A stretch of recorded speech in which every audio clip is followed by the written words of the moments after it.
for Information and Publicity and party spokesperson, Comrade Mutsvangwa. I hand over to you, sir. Thank you. Just for getting into gear, I think there's a special announcement, a housekeeping announcement, if you can just proceed. Okay. This is just a general notice to the nation. We have taken note that there are people who are calling people soliciting different amounts of money in the name of the Information Department. The Information Department is funded by the party. If anyone has received a phone call soliciting funds, we advise them to report that number to the nearest police station, because this is now a challenge which is continually happening. We as a department do not call anyone soliciting anything. So please, if anyone has been duped of money or has sent anyone money saying in the belief that they are sending to the Information Department, could they please make a police report so that these issues are followed through and these culprits are brought to book. Thank you. So thank you so much. We always value your presence, and we also appreciate you as our communication channel. And let this message go out that we are not in the habit of begging on behalf of the department. We rely on the party treasury for all our work, so that at no time do we serve the interests, sectional interests. We only serve the interests of the president and the party, and of course the membership of ZANU-PF at large in Zimbabwe. And we try to do it without fear or favor. So we try to maintain our integrity as a Department of Information and Publicity. We are not part of these other things which you hear about, left, right, and center. We are not. Thank you so much. You came in your numbers. I've got 2 or 3 major items today. Last week was a very eventful week. One major item, of course, to us, we focus on the party, was on the 3 meetings of the Politburo, then of the Central Committee of the party, and then of the National Consultative Assembly of the party. We had our meetings at a time when the mood was very much celebratory. The party had been firmly focused on stability, certainty, and assuredness of national leadership as the euphoria was beginning to rise within the country and outside of the country about what is going to happen in 2028. We are a party with a long history. We are a party which is used to risk management in war and in peace. We are also a party which is very much aware of opportunistic tendencies, which have always tended to interfere with our party processes at crucial decision-making junctures. We had very difficult experiences in the past of dealing with shocks arising from leadership changes or leadership attacks. So we are steeled as a party. We are tempered as a party. And we notice the temperature within the country, but also within our membership about 2028, that a lot of forces were beginning to apply themselves to that very important calendar date. So being a party which is used to risk management, we found it best to apply an original solution to that challenge which was looming on the horizon of 2028. And the anxiety of our members expressed itself in bending around the current leadership of the party, the current leader of the party, not the leadership alone, but the leader of the party. They realized as a party that the best foot forward for the party was to continue to maintain the leadership of the current president, President Mugabe. And 2 conferences ago, the message started coming from within the grassroots of the party to say the president's tenure should be prolonged to go beyond 2028, simply to make sure that we forestall any eventuality of the party being caught off guard by gathering forces of other elements which were trying to seize upon this crucial transition, this passing of the baton stick or calendar of passing on the baton stick from one leadership to the other. And they wanted to take advantage of the fact that we're a democratic party. We choose our leadership by elections. And they wanted to interfere with the processes of the party. So the uneasiness of the party membership then translated into a resolution that we push forward the date of the transition to leadership. So those who had put on their track suits and their shoes, their running shoes, all geared for 2030 and were busy running, all geared for 2028, and they had marked 2028 on the calendar. We just decided to make them run a little bit longer. They can go up to 2030. And if they still have the stamina to go to 2030, that's very good. The date is very much fixated on the calendar of the party. They can still keep their track shoes and their Nike, their running shoes, their track suits, and they can, if they've got the stamina and of course the determination, they can run a little bit longer than they had supposed. But in the meantime, the party is in safe hands. It is in the safe hands of the current leader, President Mugabe. That is the import of Resolution 2030 that was carried out by our conference in Bulawayo. It was endorsed, repeated, reinforced by our conference in Mutare, and it then translated itself into a bill which was worked, which was coming from the originating institution, which is cabinet, which is executive. Then the bill was passed on to Parliament, and our Speaker, Mr. Speaker Mdenda, we enunciated, published that bill in the Gazette. And then we went through the constitutional processes of the Republic of Zimbabwe in Parliament, and we did all the due consultations under the auspices of the Zimbabwe Constitution all over the country. And there was this resonance by the populace of the country to the call by the party leadership, by the party membership, to say the tenure of the president must be extended beyond 2028. And it ended up, of course, as a bill before Parliament, unanimously passed with overwhelming support. Surprise, surprise, even from the opposition.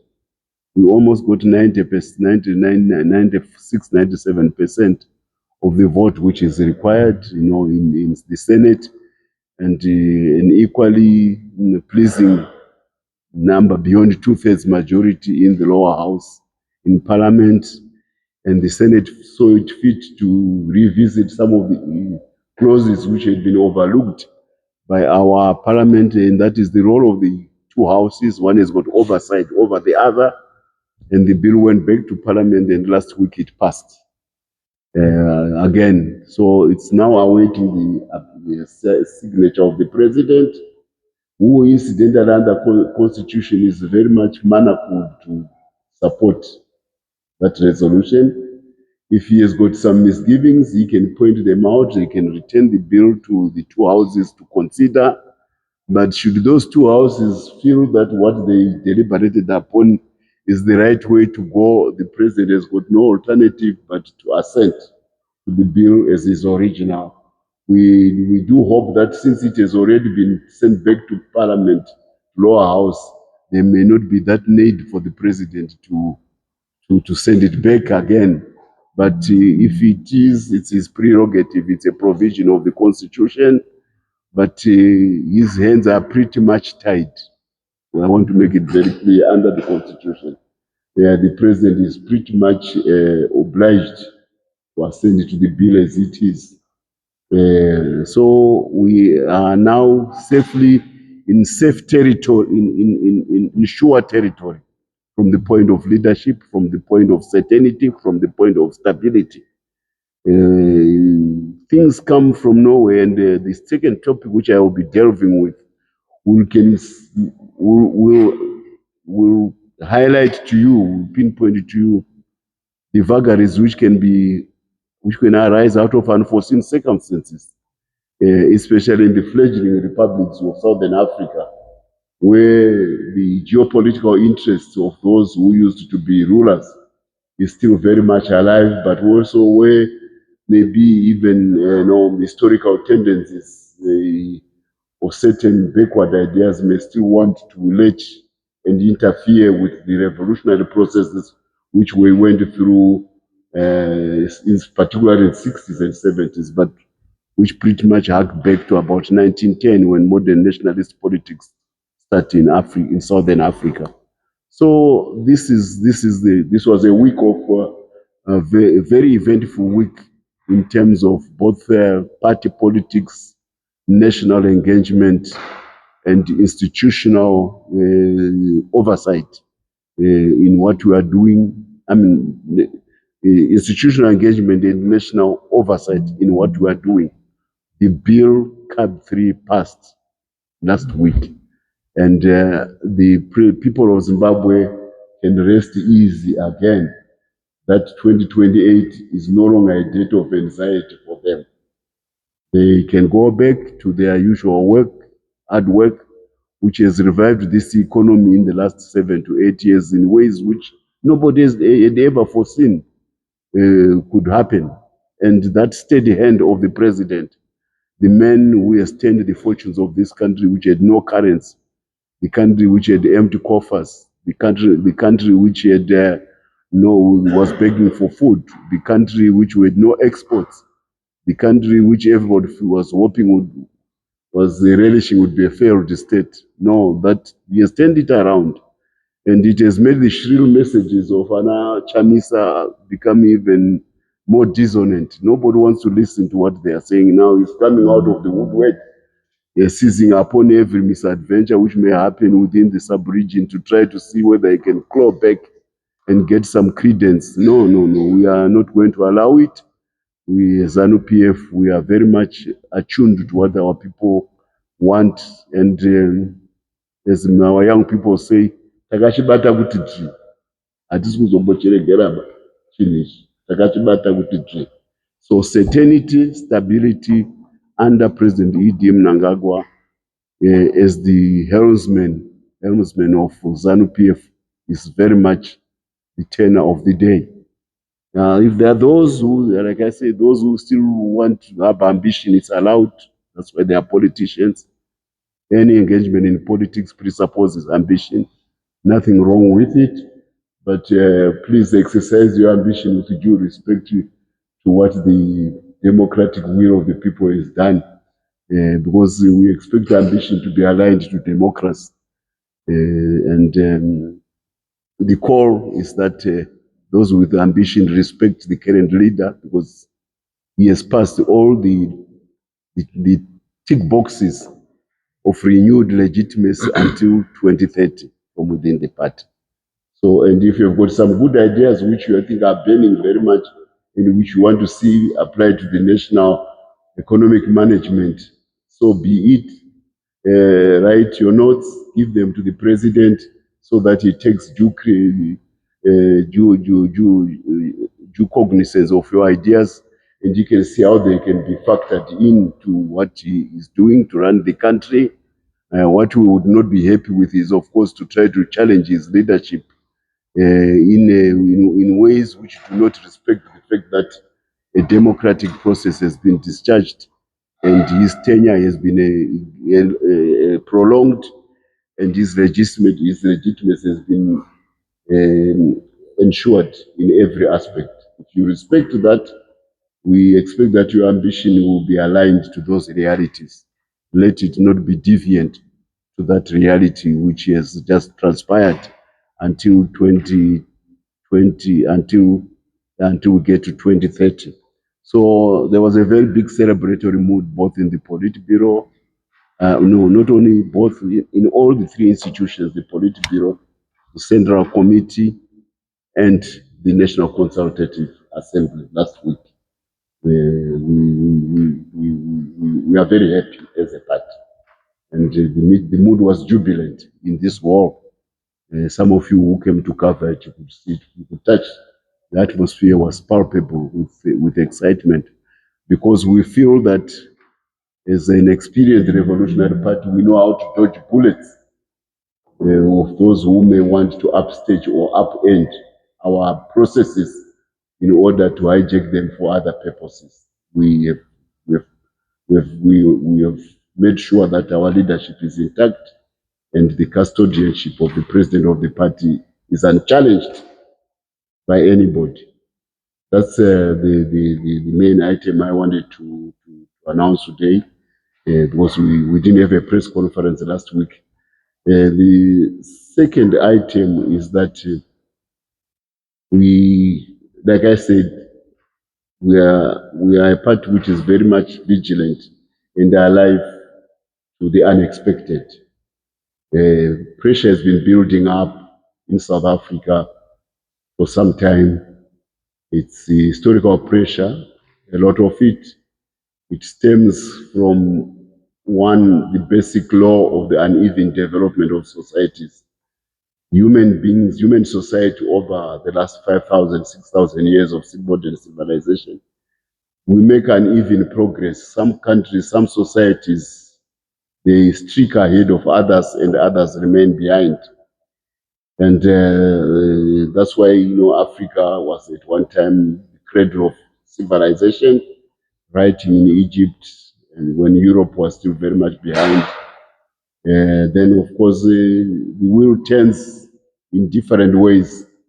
And by the 19th century, 18th, 19th century, the Renaissance comes to Europe. Europe becomes the center of the world industrial revolution. And it makes more advances in science, in manufacturing, in almost every aspect of human endeavor, in global trade, especially after the Portuguese and the Iberian Peninsula. Spain went to America, and Vasco da Gama went to the Indian Ocean. So Europe went ahead. And one unexpected and very unfortunate turn of that was Europe became very imperial. It used the advantage of capital advances to become empire builders in very ruthless manner against other continents which did not have the weapons which they advanced to, especially the gun, in particular the Maxim gun, the machine gun from the 19th century. Hiram Maxim invented the modern machine gun. It could fire bullets at the rate of 12 infantry people from one gunner, and that gun would play havoc, even the loss of our armies in the 19th century. It's because of the Maxim gun.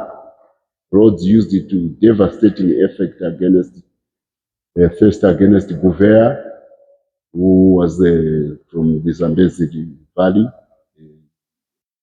Goanese Portuguese, who was mostly involved in trading and selling guns and making African chiefs have modern weapons.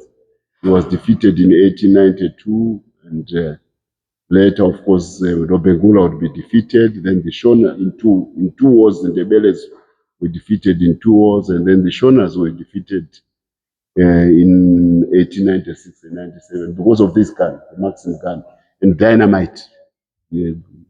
Dynamite was invented, and you couldn't ride behind caves. They were dynamited by the pioneer column. So this period where Europe becomes the slave trader, empire builder, I was citing our own case, but the Atlantic slave trade is a crime against humanity. And we are very happy that the United Nations has so recognized it as a crime against humanity in a resolution this year. So this uneven development of societies was accentuated by unfair allocation of capital in Southern Africa, where South Africa and Rhodesia, white South Africa and Rhodesia, because they were white and capital was coming from Europe. At that time, Europe was the major center of capital. That's what I was building up to when I told you about the uneven development of societies.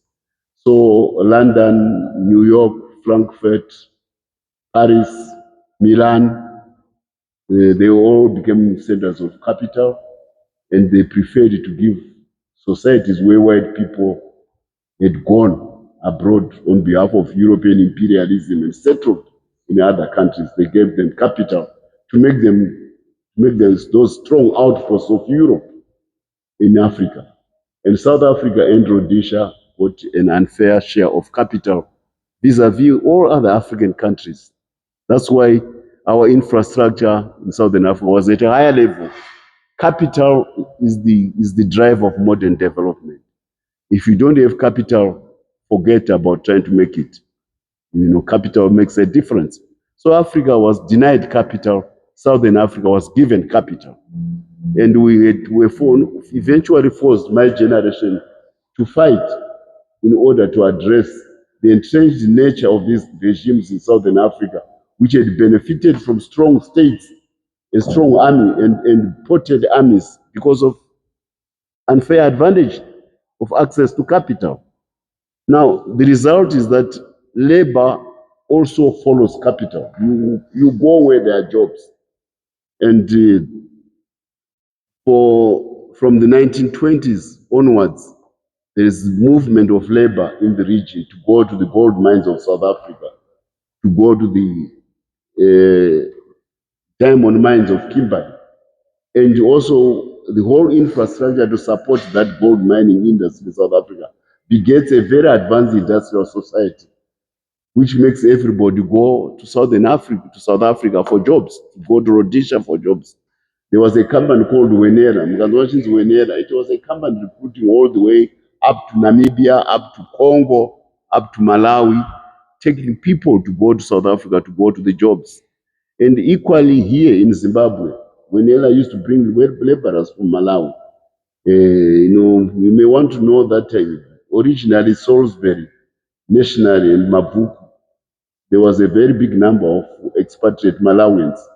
The name Banda would be, when you go to school, for boarding school, Malawi names were there because they were exposed to the labor mobility and the modern access to facilities of capital, whilst our people who had lost were still sulking from having lost in 1896. They were not that keen to go and work for white people, local Zimbabwe people. So the Malawians came in. So this issue of mobility of labor to South Africa, it must not be politicized. It's historical. It owes, of course, to that period. Unfortunately, as we became independent, we have this burden from the past. And the only way it can be addressed is that we should attract capital in dollops, in big chunks, into the region so that the resources which are distributed all over the region can be exploited in the various national jurisdictions or where we are. Then people remain in where they are, or even if they move, they are moving where opportunities are arising and ebbing as capital exploits the capacity of the region, so that we do not create pressures where poverty is weaponized the way it has now been done in South Africa. We have poor people coming from all over Africa, including from Zimbabwe, of course, going to seek opportunities in South Africa because of the superior level of exposure to capital. And then there's also the aspirations of the poor people in South Africa themselves, who say, well, this is our home country. Now we've got everybody coming into our home turf. Maybe these people should have what's happening to their homes. So then there are nefarious elements who then weaponize that poverty between the poor to start antagonizing and creating a situation where they finger pointed each other. So the border now is teeming. This is an unexpected situation, which although it was building, the level at which it is, the twist which it is taking, is one where the governments need to rise to this new challenge. And our president, I told you that a couple of weeks ago, was meeting President Cyril. It was to see how we can create value chains within the region so that we can, first of all, make it very safe for capital. Because what's happening in South Africa, it scares capital. How do you have your industries when workers whom you have trusted are suddenly said they cannot be in South Africa? You can see the dislocation even from the point of the companies which are in South Africa. But then the companies cannot do much because there is this pressure which is coming from the grassroots level of weaponized poverty, where poverty is now weaponized to make poor fight against poor. This is a challenge which we have to face, and we are very happy as a party that, no, we are relieved as a party that we have a common history, particularly from the 1960s and 70s when we as a region fought together. We think this is a challenge which the National Liberation Movement must rise up to, the way it rose against settler and white domination. And a couple of weeks ago, the president was consulting with one of the young men from South Africa who has got very good connections with the traditional rulers in Zululand and in Xhosa, the Amapondo, the Xhosas, and the Zulus.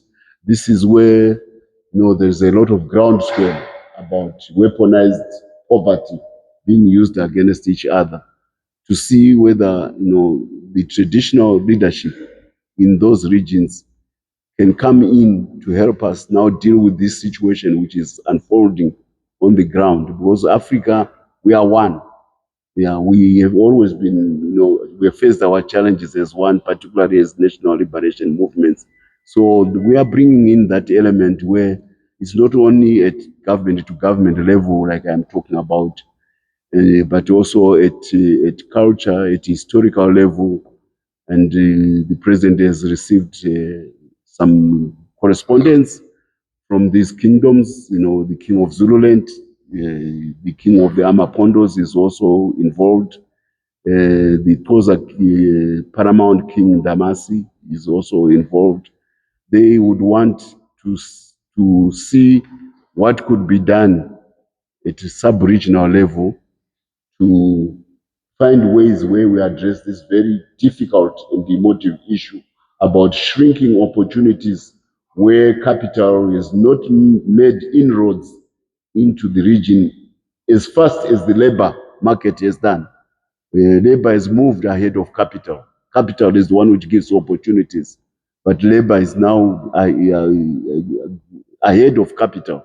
And the competition for limited opportunities, for limited jobs, is now causing so much friction, which makes the idea of African solidarity look, at least in terms of the news, look like it is a misnomer, when it should really be the truth. And I'm happy with the president meetings with these emissaries from the South African traditional kings.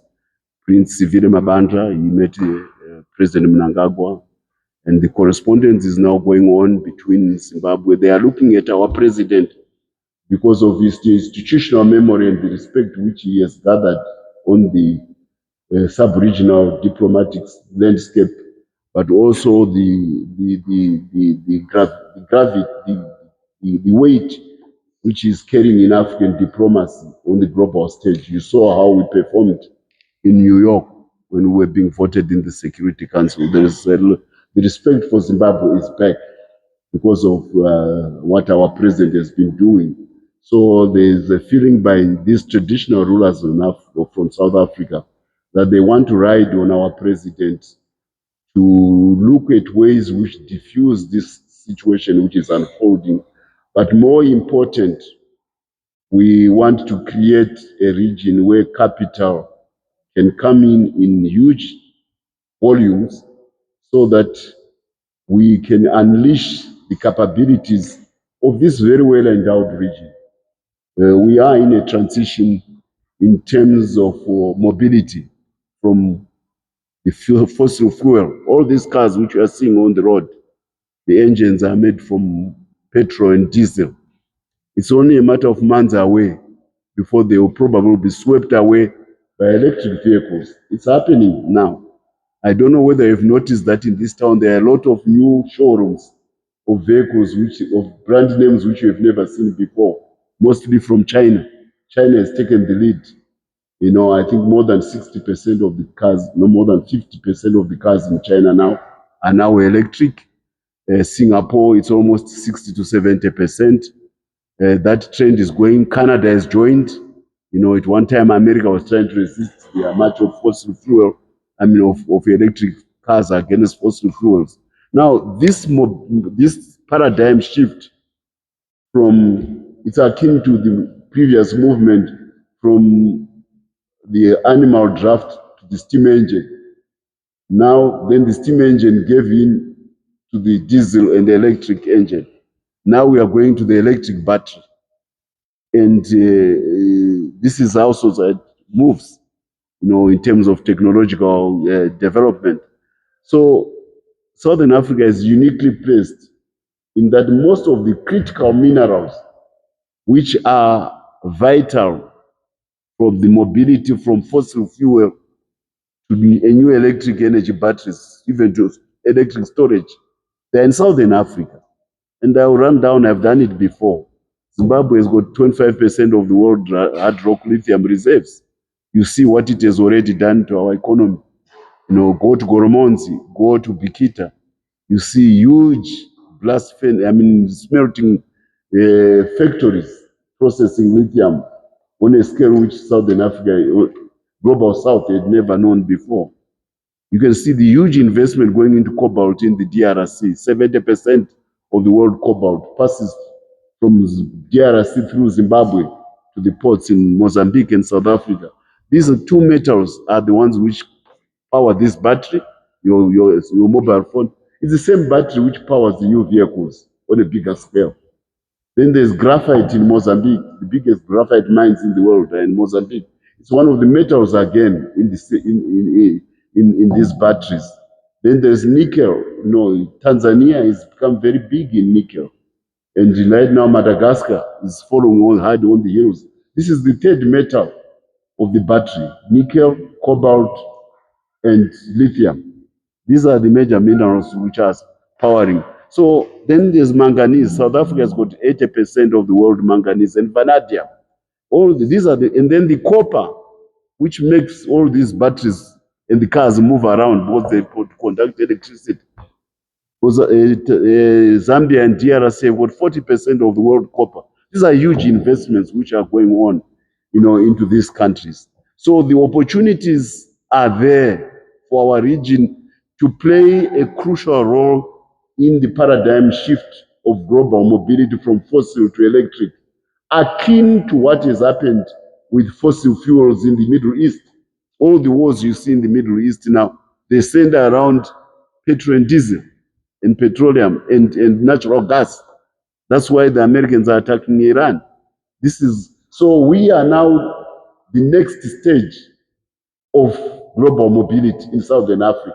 So if we put our act together as a region, there is real no reason why there should be this strife about opportunities of labor mobility in the region, because we've got everything going to make us become a world focal player in energy mobility, in new energy and mobility and storage. So these are the issues which the president has been seized with, and we are expecting that his quiet consultations, which are going on now. You know, he's a man who likes to do his things in a quiet way. in a furtive manner. We don't believe that we need to be shouting against each other, enjoying the bandwagon or finger pointing at each other. That doesn't provide the solutions. And you heard it today when we were burying the national hero, my former director, when I was Minister of War Veterans Affairs. The general who was buried today, he was my director. The president used that occasion to give an appreciation of what he's doing about our own situation of returnees. And the numbers are beginning to pile up. And I think cabinet tomorrow will have to be sitting, all indications from the president's speech that our cabinet will be sitting in emergency tomorrow to create what is essentially, to address what would be equivalent to a manifold situation of disaster. The Zimbabweans turned off plantations in Cape Town, in Western Cape, in Eastern Cape, but also in Zululand. A lot of Zimbabweans are coming into the border, but not only Zimbabweans, a lot of Malawians. We are the transit country to which they will be going, but there are those who also come from further afield. They will be passing through Zimbabwe. So it is a situation which is painful. It is a situation which needs sober heads, but it is also a situation which now requires that some of the economic imperatives which we have been talking about acquire a new agency, the Africa Free Continental Trade Area. This is the answer of a single African market which makes it possible for capital to come into Africa, into Southern Africa, at a scale which has never happened before. Because only then can we be able to address this issue by rewarding our people with prosperity where they are, but allowing them to move around the region where prosperity is uneven without friction, because we are in a shared cake about where we are going as a sub-region. At home, we have seen what capital can do in the last 7 years. The previous administration was against capital. I know because I was in Mugabe's government. And one of the reasons why I fell out with him was this ignorant approach to what capital can do to change a modern country. I'm a Marxist. I believe in capital. He didn't quite believe in capital. There was indigenization and all these other things, which were real meant to make sure that we remain like monkeys, superintending over resources which are not being exploited because they are ours. These resources are underground and they are not being dug and made processed for become part of the global value chain of human progress, of human industrialization. Then you might as well be, we could as well be monkeys or wild animals keeping those resources. We are human beings. We need to exploit our resources so that we create better conditions of living for ourselves. So this is the departure of the current president from the previous administration. And you can see the way with his mantras, Zimbabwe is open for business. We are friend to all, enemy to none. He wants capital to come. And this is why there's a new spring in Zimbabwean step as we walk, because capital it frees up your capabilities. You suddenly become confident of yourself because of the products which you are producing, which have got a global demand. This gives you a sense of pride about who we are. That's where the president comes in. So that template which Zimbabwe is given to the region is the one which we want to sell. You see, there was previously the perception that only white associated industrial entities can build blast furnaces to produce steel. So the South Africa was now looked as if it is, this is Mecca about the capabilities of white people. Zimbabwe has changed that. Now they can't produce steel as good as we do. And this is an African country, post-independent. This is good. They are building huge battery factories in Richards Bay in South Africa. They are going to get their lithium from Zimbabwe, process the lithium from Zimbabwe, South Africa. This is a country post-independent, 40 years into independence. which is now showing that on the world stage, we can produce world-class goods made in Zimbabwe for the global market. Our lithium is world-class. Our steel is world-class. So we are also beginning to give South African whites a new appreciation of what their fellow African brethren, whom they were meant to despise during the apartheid racist days, they can now see what that brains have no racial barrier, capacity. Grey matter has no racial barrier. If Zimbabwe can do it, if we can produce still this just like or better than them, it's good. It shows that we can contribute to the general wealth of the region. So some of the retrograde ideas which are carrying over from apartheid years, they are being knocked off their pedestals in South Africa, and our hope is that those of our white stock in South Africa, especially the Afrikaners, who we consider Africans, they consider themselves Africans too, they call themselves Afrikaners. They've been on the continent for a long time.